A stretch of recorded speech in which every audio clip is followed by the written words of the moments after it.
শুভ সকাল বন্ধুরা। মিষ্টিস ফ্যামিলির একটি নতুন ব্লগে তোমাদের সবাইকে ওয়েলকাম। আশা করছি তোমরা সবাই ভালো আছো।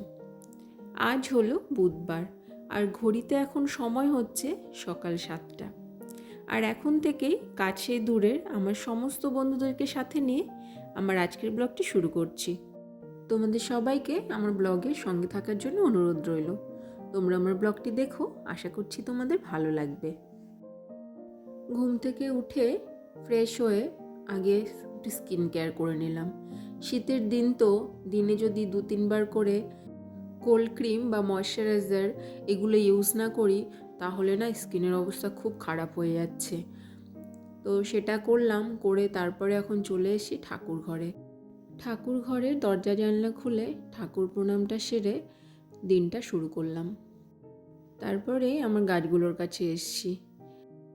গাছগুলোকে একটু জল দিয়ে তারপরে অন্য কাজ শুরু করব। অন্যদিন কি হয়, বেডরুমের যে সমস্ত কাজকর্মগুলো সকালের দিকে থাকে সেগুলো করে তারপরে এই গাছগুলোর কাছে আসি, ছাদে যাই, ছাদের গাছগুলোতে জল দিই, এইসব করি। কিন্তু আজকে না বেডরুমের কাজ কিছুই করিনি। ছেলে এখনও ঘুমোচ্ছে তো ওই জন্য বিছানাও তুলতে পারিনি আর বেডরুমের কোনো কাজও করতে পারিনি। আজকে বুধবার, কিন্তু ওর স্কুলের ছুটি আছে। স্কুলে টিচার্সদের কিছু মিটিং আছে।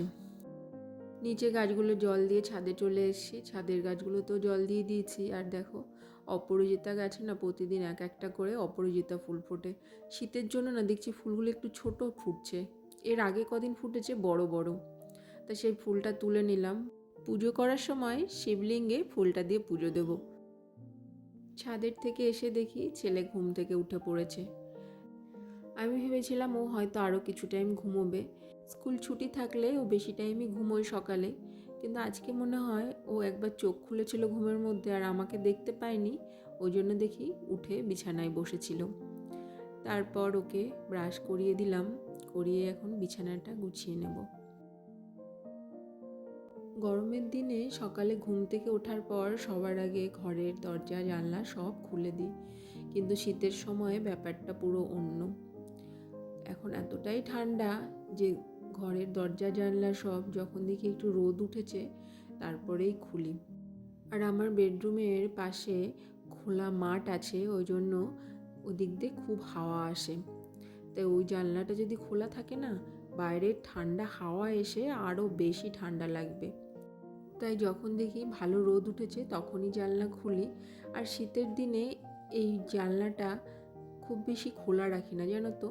কিছুটা সময় তো খোলা রাখি, তারপরে আবার দুপুরের দিকেই না বন্ধ করে দিই, যাতে বাইরের ঠান্ডা হাওয়া ঘরে না আসতে পারে।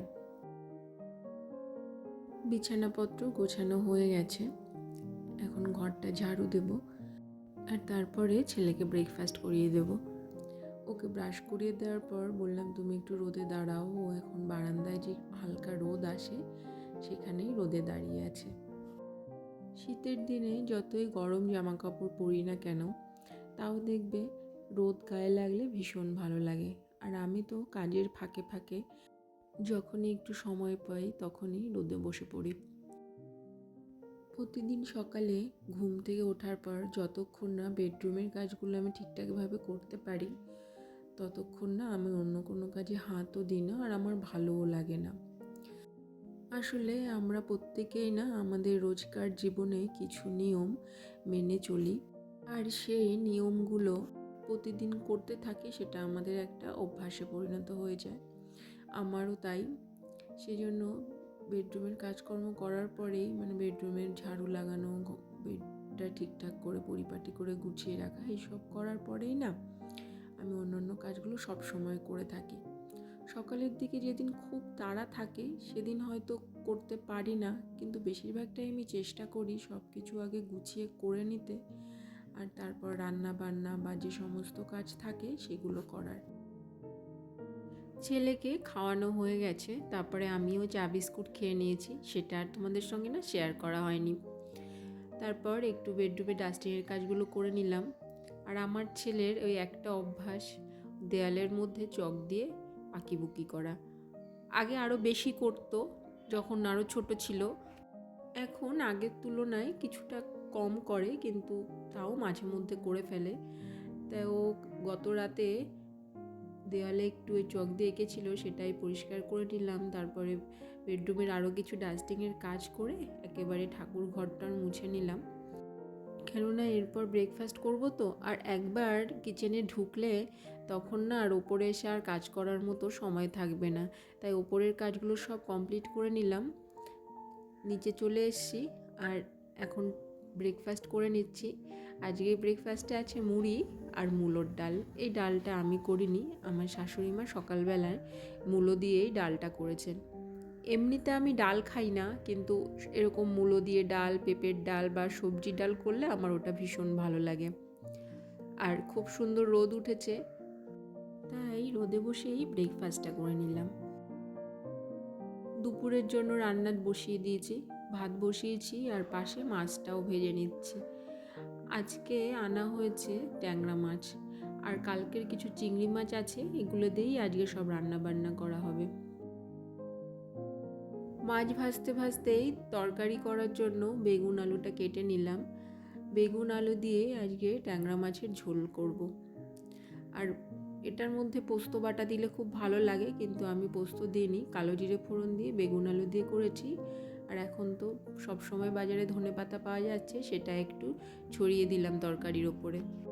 ধনেপাতাটা মাছের ঝোলে দেওয়ার জন্য মাছের ঝোলের স্বাদ ও গন্ধ দুটোই ভালো লাগবে। ভাত হয়ে গেছে, মাছের ঝোলও হয়ে গেছে। এখন করব চাল কুমড়ো দিয়ে চিংড়ি মাছ দিয়ে একটা ঘন্ট। চাল কুমড়োটা কেটে সেদ্ধ করে জল ঝরিয়ে রেখে দিয়েছিলাম, আর এই চিংড়ি মাছটা কালকের ছিল, তো সেটা দিয়ে এখন চাল কুমড়োর ঘন্টটা রেডি করে নিচ্ছি।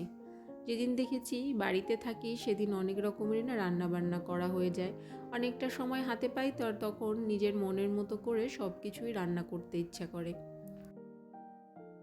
আর করে নিচ্ছি বকফুলের বড়া। বকফুলের বড়া খেতে দেখবে খুব ভালো লাগে।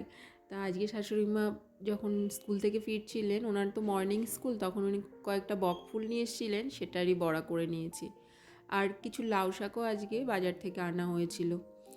রান্নাবান্নার কাজ হয়ে গেছে, তাই ভাবলাম যে লাউ শাকটা বেছে টেছে কুটে টুটে রেখে দিই, তাহলে কালকেই রান্না করতে সুবিধাই হবে, আর বাছা কোটার ঝামেলাটা থাকলো না। সংসার জীবন তো অনেক দিনের হলো, প্রায় 12 বছর। তা এতদিনে সংসারের কাজকর্ম করতে করতে অনেকটাই অভিজ্ঞতা হয়ে গেছে যে কিভাবে কাজ করলে সব কিছু ঠিকঠাক হবে, কিভাবে সব গুছিয়ে রাখবো, যেটা পরের দিন কাজে আমার সুবিধা হবে। এই সব কাজগুলো না আপনা আস্তে আস্তে শিখে নিয়েছি। আর আমরা মনে করি যে গৃহবধূদের কাজ কী, একটা হাউসওয়াইফ বা গৃহবধূ নামটা হয়তো অনেকটা ছোট বা সাধারণ মনে হতে পারে, কিন্তু তার কাজ, তার দায়িত্ব যে কতটা, যে এই কাজগুলো করে সেই বলতে পারে। একজন ঘরের বউয়ের দায়িত্ব কতটা, যে সেটা খুবই ভালোভাবে যারা আমরা সংসার করছি বুঝতে পারছি। সংসার, সন্তান, পরিবারের লোকজন সবাইকে সাথে নিয়ে সব দিকে নজর রেখে সব দায়িত্ব সামলে কাজকর্ম গুছিয়ে সমান তালে সব কিছু নিয়ে চলতে হবে। আমি যখন রান্নাঘরে কাজকর্ম করছিলাম, ছেলে বাইরে খেলা করছিল। আসলে এখন তোরা খেলাধুলার সময়ই পাই না, যেদিন স্কুল থাকে, তাই বাড়ি থাকলে একটু খেলাধুলা করে। তারপর ওকে স্নান করিয়ে আমিও স্নান করে পুজোটা সেরে নিলাম। খাওয়া দাওয়া শেষে আবার বসেছি, ছেলের স্কুলের প্রজেক্ট দিয়েছে সেই কাজ করার জন্য। সামনেই তো ক্রিসমাস, তাই স্কুল প্রজেক্টে ওকে দিয়েছে স্নোম্যান আর চাইনিজ লন্ঠন, এই দুটো জিনিস বানাতে হবে।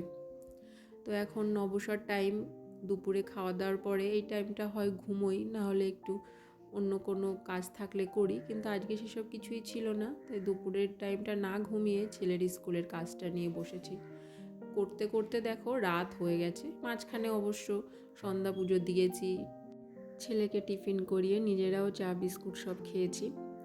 তো জিনিসটা দেখো রেডি হয়েছে, কেমন হয়েছে তোমরা দেখে জানিও। আচ্ছা, এই সমস্ত কাজগুলো যে বাচ্চাদের দেয়, ওরা কি কিছু করে বলো? সব খাটনি তো আমাদেরই হয়, বাবা মায়েরই সব করতে হয়, কিছু করার নেই, করে তো দিতেই হবে, স্কুলের প্রজেক্ট বলে কথা। তো বন্ধুরা, আজকের মতো ভিডিওটি তোমাদের সঙ্গে এই পর্যন্ত শেয়ার করলাম। আশা করছি তোমাদের ভালো লেগেছে। তোমাদের সঙ্গে দেখা হবে আবার নেক্সট ব্লগে। তোমরা সবাই ভালো থেকো, সুস্থ থেকো। সবাইকে টাটা।